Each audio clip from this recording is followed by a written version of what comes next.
Good morning everyone. आज हम lesson सवैये बेटा पढ़ने जा रहे हैं।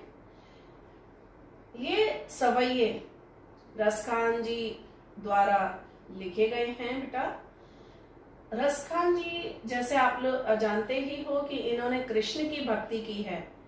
इन्होंने कृष्ण लीला, कृष्ण राधा, ब्रिज का वातावरण, ब्रिज भूमि, मथुरा, इन सब का चित्रण अपने काव्य में किया है। यानी इन्होंने सिर्फ कृष्ण की ही भक्ति की है। बेटा ये ध्यान रखना कि इनका जो वास्तविक नाम था वो सैयद इब्राहिम था। ये इनका बचपन का नाम था, लेकिन इन्होंने जब गोस्वामी विठल दास जी से दीक्षा ग्रहण की तब इन्हें रसखान जी के नाम से जाना गया। इन्होंने अपनी जितनी भी रचनाएं की हैं उन सभी रचनाओं में कृष्ण के बारे में ही लिखा है। यानी ब्रिज देश प्रदेश का जो सौंदर्य है, वातावरण है, उनके द्वारा कृष्ण के द्वारा की गई लीलाएं हैं, वो सारी चीजों का वर्णन रसखान जी ने अपने काव्य में किया है। अब इनकी जो दो प्रमुख रचनाएं हैं वो है सुजान रसखान और प्रेम वाटिका। ये इनकी दो प्रमुख रचनाएं हैं। रसखान जी की जो भाषा है बेटा वो सरल, सहज और आडंबर से मुक्त है, फ्री है। मतलब उनके काव्य में कहीं भी बनावटीपन नहीं देखने को मिलता है। इन्होंने दोहा, कवित्व, सवैया, छंदों का भी प्रयोग किया है। अब इनकी और भी मुख्य रचनाएं हैं, जैसे सुजान रसखान, प्रेम वाटिका, रसखान रचनावली, दान लीला, इनकी प्रमुख रचनाएं हैं। बेटा जब ये जो गुरु हैं विठल जी, इन्होंने रसखान जी की भक्ति को पहले देखा था, उनको जांचा था, उनकी भक्ति को देखकर प्रसन्न हुए थे और प्रसन्न होने के बाद उन्हें दीक्षा दी थी। ये जो बेटा विठल जी जो हैं, जो इनके गुरु हैं, ये गुरु वल्लभाचार्य के पुत्र थे। तो रसखान जी के द्वारा लिखे ये सवैये आज हम पढ़ने जा रहे हैं। बेटा पहले हम लोग शब्दार्थ देख लेते हैं। हाउ मीन्स होना, बसऊ मीन्स बसेरा, बस मोरे मतलब मेरे वश में नहीं, या आउट ऑफ कंट्रोल मतलब मेरा नहीं चलता बस। देनु मीन्स गाय, डारन मतलब डालियां, पाहन मीन्स पत्थर, हरि छत्र कृष्ण का छाता। अगर आपको याद हो तो इंद्र के क्रोध से बाढ़ आ गई थी। अब हम अर्थ देखते हैं। बेटा मानुष हो तो वही रसखानी।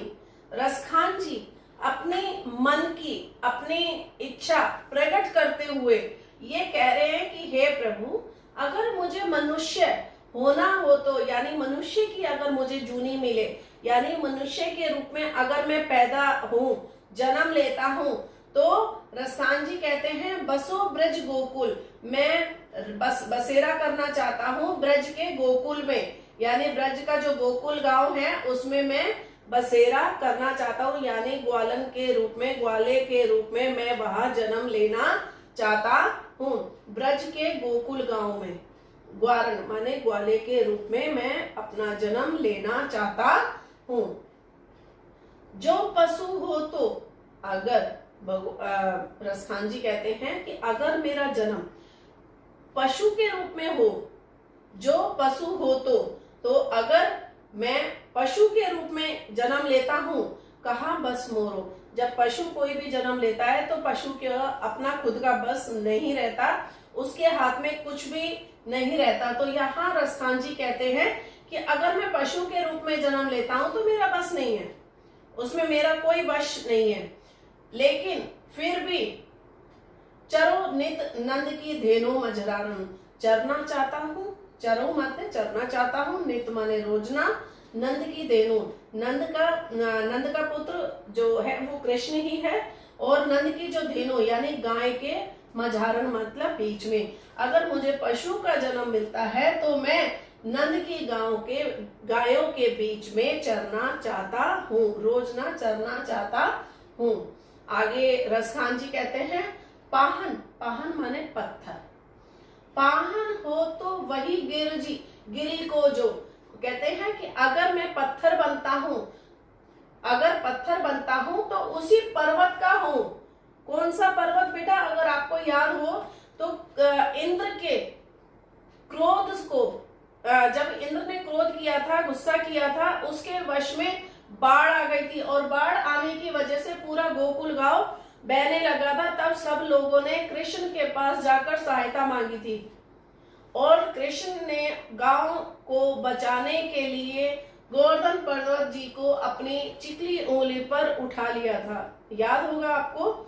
तो रसखान जी कहते हैं पाहन हो तो वही गिरी को जो, तो मैं पत्थर अगर बनता हूं तो मैं उसी पहाड़ का बनना चाहता हूं जहां पर हरि ने हरि छत्र यानी अपनी चिगली उंगली पर जो छत्र के रूप में उसे उठाया था।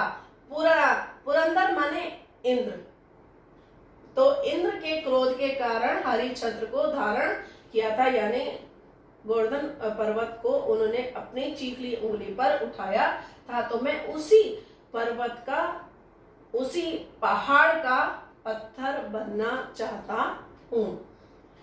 रसखान जी आगे कहते हैं जाओ खग हो तो बसेरो करे, तो अगर मैं पक्षी होता हूं तो बसेरा करना चाहता हूं, अगर पक्षी बनता हूं तो मैं बसेरा करूंगा। कहां पे बसेरा करूंगा?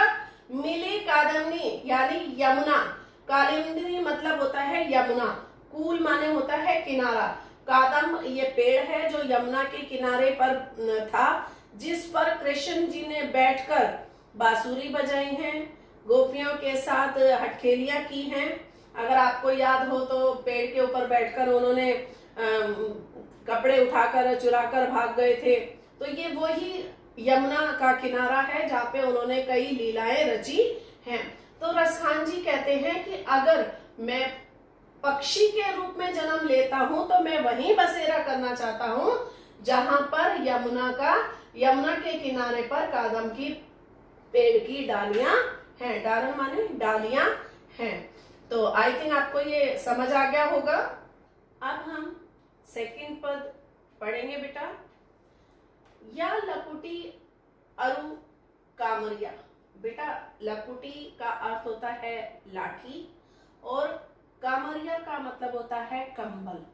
तो यहाँ रसखान जी कहते हैं कि या लकुटी अरु कमरिया पर राज तीहु मतलब तीनों लोक, तीहु पूर्व माने तीनों लोक का, राज माने राज्य।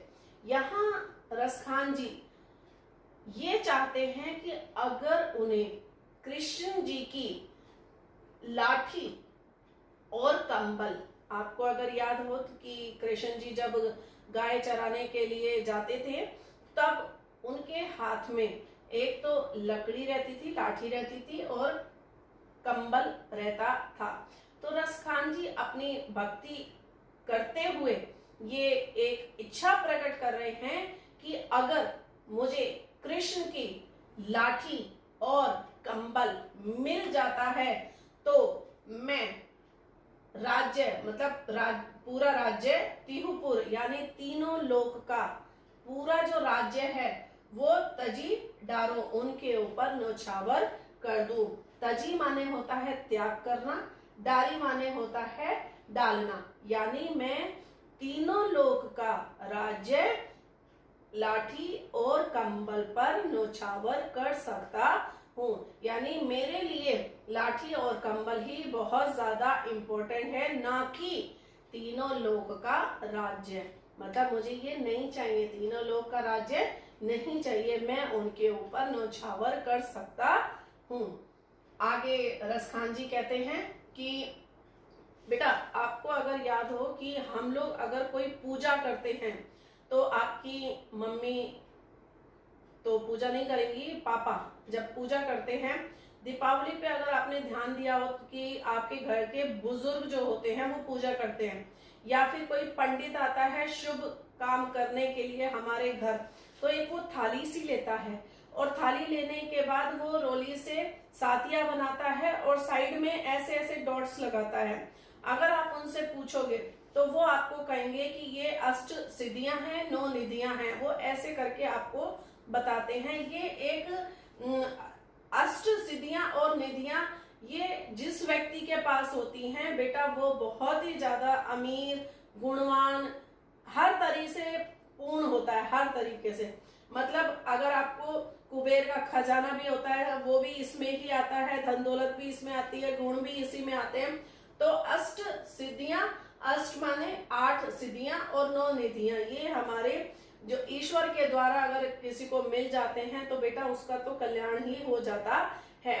तो अब रसखान जी ये कह रहे हैं कि अगर हम लोग ये देखते हैं कि अगर सुख नंद की गाय चराई, अगर मुझे गाय चराने का मतलब ये इसमें क्या है कि गाय चराई, चराई का जो चराने का बिसोरो, बिसोरो माने भूलू, अगर मुझे गाय चराने का, नंद की गाय चराने का अगर मुझे मौका मिलता है, सुख मिलता है, तो मैं अष्ट सिद्धियां 9 निधियों को भी भूल सकता हूँ। यानी मेरे ये सुख, गाय चराने का जो सुख है, ये इसके आगे अष्ट सिद्धियां 9 निधियां भी कोई मायने नहीं रखती हैं, मैं इनको भूल सकता हूँ। रसखान जी आगे कहते हैं कि रसखान कभी इन आँखों, कि रसखान जी कहते हैं कब इन आंखों से, कबो मतलब कब, इन आंखों से, सौ माने से, कब इन आंखों से ब्रज के वन यानी वन, बाग बगीचे और तालाब को निहारने का मौका मिलेगा। रसखान जी कह रहे हैं कि अब इन आंखों से वो सुख कब मिलेगा जब मैं इन आंखों से वन, बाग और तालाब निहारने का, देखने का सुख प्राप्त होगा। नेक्स्ट है ये कोटिक ए कलघोत के धाम। बेटा यहाँ पर कोटिक का अर्थ है करोड़ों और कलघोत, कलघोत का मतलब होता है सोने चांदी के, और धाम माने महल। रसखान जी फिर से कहते हैं कि करोड़ों सोने चांदी के महल, करोड़ों सोने चांदी के महल न्यौछावर कर दूंगा। किस पर न्यौछावर करना चाहते हैं वो? कारिल के कुंजल। बेटा कारिल का अर्थ होता है कांटेदार, कारिल का अर्थ होता है कांटेदार, कुंजन माने होता है लताओं से भरा हुआ स्थान, यानी कांटेदार लताएं जो भरी हुई हैं, ये बेटा वही स्थान है जहां कृष्ण जी के बाग बगीचे वहां थे, जहां पर रास लीलाएं करते थे, लीलाएं रचते थे। तो रसखान जी कहते हैं कि मैं करोड़ों सोने चांदी के महल भी न्यौछावर कर सकता हूं उन कांटेदार कुंज लताओं के ऊपर, वारो मतलब वार सकता हूं, यानी त्याग सकता हूं, छोड़ सकता हूं। तो ये वाला समझ आ गया होगा।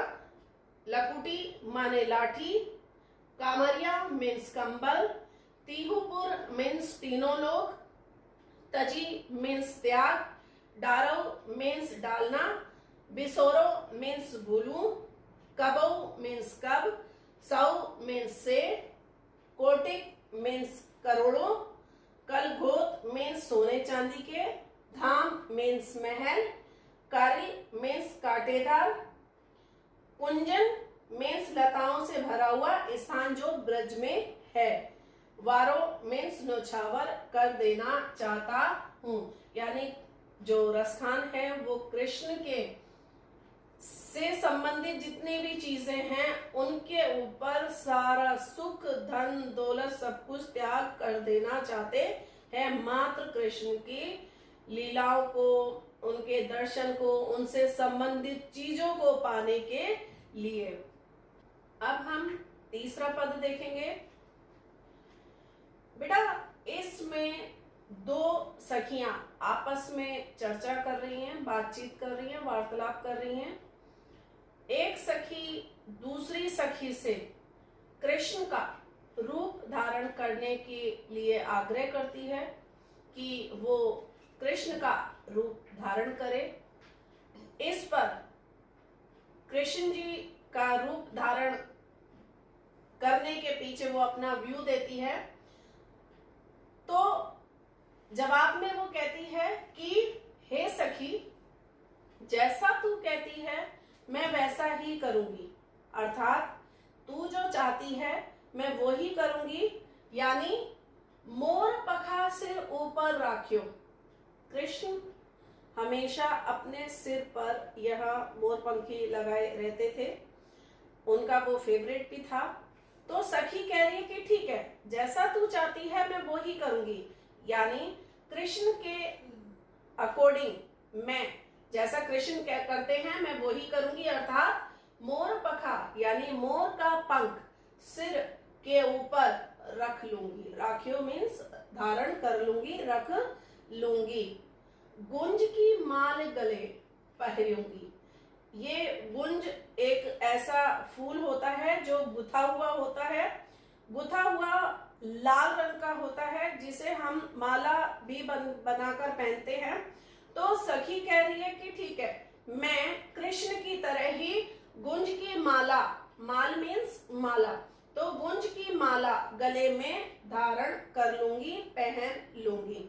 तू जैसा चाहती है मैं वैसा ही कर लूंगी, यानी मोर पंख अपने सिर पे लगा लूंगी और गुंज की माला जो है वो अपने गले में पहन लूंगी। ओढ़ पितांबर ले लकुटी बन।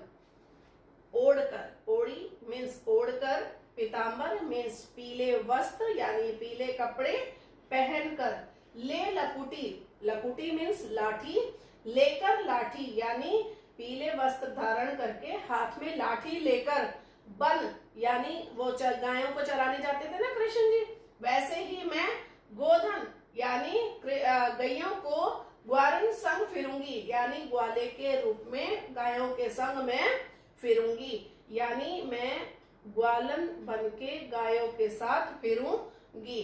टेंशन मत ले, जैसा तू चाहती है मैं वैसा ही करूंगी। भाव तो अच्छा लगता है वो ही मोरे रस खानी सो।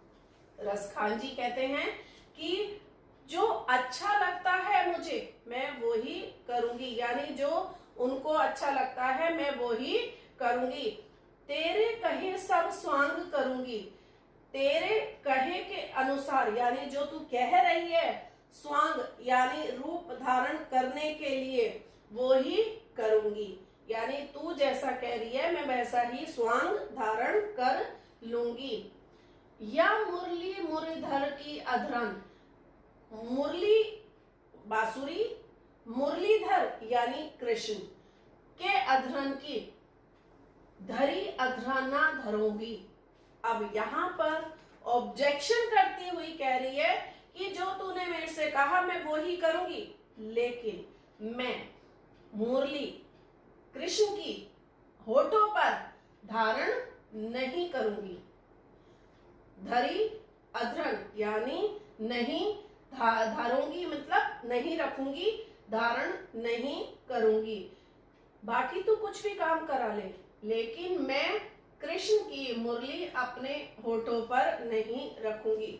अगर आपको याद हो तो कृष्ण जी जब मुरली बजाते थे, मुरली की बजाने में वो इतने खो जाते थे कि वो सारी गोपियों को भी उस समय भूल जाते थे।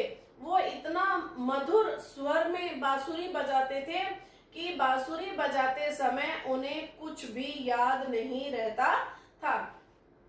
यहाँ गोपी मुरली को अपनी सोतन के रूप में बता रही है कि ये जो मुरली है ये हमारी सोतन है, क्योंकि जब कृष्ण जी मुरली को बजाते थे, होठों पर धारण करते थे, तब वो हमें भी भूल जाते थे। और गोपियों को भूल जाना अर्थात गोपियों को नाराज करना होता था, और गोपियां इसलिए मुरली को अपनी सोतन मानती थी। और वो ये कह रही हैं कि मैं इसलिए मुरली को अपने होठों पर धारण नहीं करूंगी, क्योंकि उनको सोतन मानती हैं, और जिसकी वजह से कृष्ण जी गोपियों से दूर हो जाते थे। तो बेटा इस पद में दो सखियों की वार्तालाप है। एक सखी दूसरी सखी से कृष्ण का रूप धारण करने के लिए कहती है, तो वो मान भी जाती है, कहती है ठीक है, तेरे कहे अनुसार मैं सारा रूप धारण करूंगी, लेकिन होठों पर मुरली धारण नहीं करूंगी, क्योंकि मुरली धारण करने से कृष्ण जी हम लोगों को भूल जाते थे, अर्थात वो हमारी सोतन है। शब्दार्थ देखेंगे बेटा हम लोग। पहिरोगी मीन्स पहन लूंगी, पीतांबर मीन्स पीला वस्त्र, लकुटी मीन्स लाठी, गोधन मीन्स गाय, ग्वारिन मीन्स ग्वाले, भवतो मीन्स अच्छा लगता है, अधरन मीन्स अधरों पर यानी होठों पर, धरूंगी मीन्स धारण करूंगी। ये आपके इस पद के शब्दार्थ हैं। अभी मैंने जैसे आपको बताया कि गोपी जो हैं वो मुरली को अपनी सोतन मानती हैं, जिसकी वजह से कृष्ण से गोपियां दूर हो जाती हैं, कृष्ण गोपियों को भूल जाता है। उसी नाराजगी को व्यक्त करते हुए गोपी आगे कहती है कि जब कृष्ण जी बांसुरी की मधुरता सुनाएंगे तब मैं, यानी जब बांसुरी बजाएंगे कृष्ण जी तब मैं कानिन, कानिन माने कान में, दे दूंगी अंगुरी, अंगुरी माने उंगली, यानी मैं जो उंगलियां हैं अपने कान में ऐसे करके दे दूंगी। कब? जब कृष्ण जी अपनी बांसुरी बजाएंगे तब। मैं वो बांसुरी नहीं सुनना चाहती, तभी तो कान में उंगलियां दे दूंगी। तो गोपी कहती है कि कानिन दे अंगुरी, यानी कान में दे दूंगी अंगुली, रही वो जब ही, मतलब रखूं, जब तक रखूंगी जब तक मुरली धुनी मंद बजेगी। मुरली की मधुर धुनी जो है, धुन राग जो है मंद मंद बजती रहेगी, धीमे धीमे धीमे, जब मतलब कृष्ण जी जब तक अपनी बांसुरी बजाएंगे, मंद मंद उस अपनी राग को सुनाएंगे, तब मैं अपनी उंगलियां कानों में डालकर रखूंगी। नेक्स्ट है मोहिनी तानन सो रस खानी। रस खान जी कहते हैं कि मोहिनी तान यानी मधुर तान जो है जब कृष्ण जी सुनाएंगे, कब सुनाएंगे मधुर तान? अटा चढ़ी, अटा माने अटरिया, अटरिया बेटा छत के ऊपर वाला एरिया होता है जहां पर हम लोग छत पर बैठ जाते हैं। तो वो कह रही है कि कृष्ण जी अगर अटरिया पर चढ़कर भी गोधन गहू तो गहू, यानी गहू तो गहू, गोधन इसका मतलब होता है गाना गाए तो गाए, यानी गहू तो गहू मतलब होता है गाना गाए तो गाए, यानी कृष्ण जी अगर गाना गाते हैं तो गाएं। अटरिया पर चढ़कर, अटरिया पर चढ़कर अगर गाना गाए तो गाए। तेरी कहू सिगरो ब्रज लोग, बेटा आगे कहती हैं कि तेरी, तेरी का मतलब होता है पुकार कर, पुकार कर, सिगरे माने सब, ब्रज लोग यानी ब्रज के लोग जो हैं वो अगर पुकार पुकार कर, सब लोग पुकार पुकार कर अगर कहे तो कहने दो, मतलब मुझे अगर समझाएं कि भाई कान में उंगली क्यों डाल रखी हैं, पूरे ब्रज के लोग अगर मुझे समझाएंगे, कहेंगे, पुकार पुकार कर मुझे कहेंगे, तब भी कही कहूं कितनो समझाऊं, कोई भी कितना भी समझा ले, लेकिन मैं समझने वाली नहीं हूं। यानी को कितनो समझाऊं, को कलहू, कल को कलहू कोहू माने कल को कोई भी कितना भी समझाए, मुझे इस मामले में, उंगली के मामले में, कि भाई क्यों ऐसे कर रही है। अगर कल को कोई मुझे कितना भी समझाए, लेकिन मैं मानने वाली नहीं हूं। मैं अपनी उंगलियां कान में डालकर ही रहूंगी। जब तक कृष्ण जी बांसुरी बजाते रहेंगे तब तक मैं उंगली डाले रहूंगी। यहां तो नाराजगी जाहिर हो रही है, ना मानने की जिद पकड़ी हुई है, लेकिन दूसरी ही तरफ एक अपना एक्सक्यूज भी दे रही हैं कि मैयारी वा मुख को की मुस्कानी, कि हे मैया, आगे एक्सक्यूज दे रही है कि हे मैया वा मुख की मुस्कानी, उस मुख की मुस्कानी यानी उनकी जो मुस्कान है, यानी अगर कृष्ण जी ने मुझको मुस्कुराकर स्माइल के साथ अगर मुझे देख लिया, हे मैया, अगर कृष्ण ने मुझे मुस्कुराहट के साथ देख लिया, यानी मेरी तरफ स्माइल पास की, मुझे मुस्कुराकर अगर देखा, तो समहारी ना जाही ना जाहे जा न जाहे, तो मुझसे उनके मुस्कुराहट को संभाली माने संभाली नहीं जाएगी, नहीं जाएगी, नहीं जाएगी।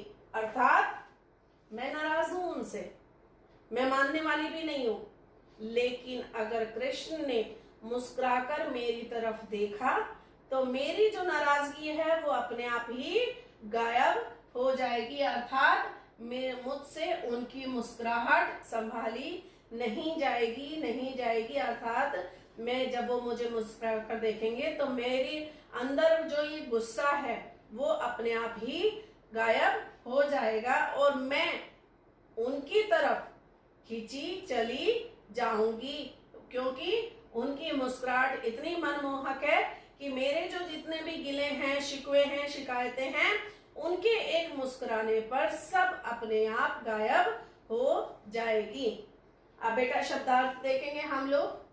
कानिन मीन्स कानों में, दई मीन्स देकर, अंगुली मीन्स अंगुली, रहीबो मीन्स रखूंगी, जब ही मीन्स जब भी, बजेही मीन्स बजेगी, मोहिनी मीन्स मन को मोहने वाली यानी मनमोहक, तानन मीन्स राग, जो गीत में जो हम राग गाते हैं राग, अटा, अटा मीन्स अटारी, जो छत के ऊपर जो हमारी छज्जा टाइप में जो एक अटारी सी बनी हुई होती है उसे अटा कहते हैं, अटारी। गोधन मीन्स गाय, लहो तो गही हो मीन्स गाना गाए तो गाए, तेरी मीन्स पुकार कर, सिगरे मीन्स सब, काहे ही मीन्स कल को, कौ मीन्स कोई, संहारी ना जाही यानी संभाली नहीं जाएगी। इसमें दो सखी ने अपनी शिकायत बताई है, नाराजगी जाहिर की है, लेकिन कृष्ण की मुस्कुराहट पर वो उनकी तरफ आकर्षित हो जाती है, इस बात के बारे में भी उसने हमें बताया है। तो बेटा इसमें रसखान जी ने आपने देखा होगा कृष्ण से रिलेटेड ही सारी बात की है, उन्हीं की ही भक्ति की है और उन्हीं को ही सर्वस्व मानते हुए अपना सब कुछ न्यौछावर कर देना चाहते हैं। वो उनकी भक्ति में लीन मग्न रहते हैं।